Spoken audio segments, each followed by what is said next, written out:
एखाद्या मुक्या जनावराला जीव लावला आणि ते मुकं जनावर जर आपल्यापासून दूर गेलं तर आपल्या भावना काय असतात?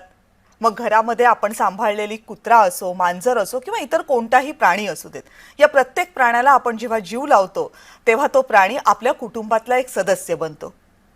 30-32 वर्ष 30-32 वर्ष एका अख्ख्या जिल्ह्यानं एका हत्तीणीला जीव लावला आणि मग मात्र हा संपूर्ण जिल्हा, ती हत्तीण जिथे आहे तिची नीट काळजी घेतली जात नाही म्हणून ती हत्तीण त्या जिल्ह्यामधनं बाहेर काढली जाते. जिल्हा आहे महाराष्ट्रातला कोल्हापूर आणि हत्तीणीचं नाव आहे महादेवी, जिला लाडानं माधुरी म्हणूनही ओळखतात. गेल्या आठवडाभरापासून ही घटना प्रचंड चर्चित आहे. या हत्तीणीला घेऊन जाऊ नका अशी कोल्हापूरकरांची विनंती होती, पण निकाल सर्वोच्च न्यायालयाचा होता. त्यामुळे सर्वोच्च न्यायालयानं सांगितल्यानुसार या हत्तीणीला गुजरातमधल्या जामनगर इथल्या वनतारामध्ये पाठवण्यात आलं.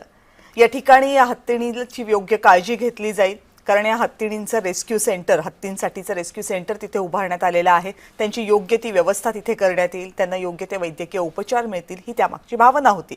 मात्र या हत्तीणीची आपण योग्य काळजी घेत होतो, मग तिला आपल्यापासून का दूर नेलं जातंय हा सवाल कोल्हापूरमधल्या अगदी लहानग्यांपासून ते थोरामोठा प्रत्येकाच्या मनामध्ये होता.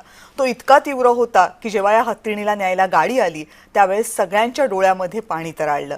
रडत रडत या हत्तीणीला निरोप तर दिला गेला, पण त्यानंतर मात्र कोल्हापूरकरांनी आपला कोल्हापुरी बाणा दाखवायचा असं ठरवलं आणि मग एका हत्तीणीसाठी कोल्हापूरकरांनी आपल्या जिल्ह्यामध्ये आवाज उठवला, इथपर्यंत की तो जिल्ह्यापासून राष्ट्रपतीपर्यंत पोहोचतोय.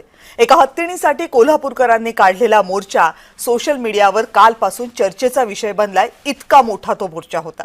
एका हत्तीणीसाठी कोल्हापूरकरांनी अवलंबलेले वेगवेगळे मार्ग फक्त कोल्हापूरमध्ये नाही तर अवघ्या महाराष्ट्रामध्ये आश्चर्य व्यक्त करायला लावणार आहेत.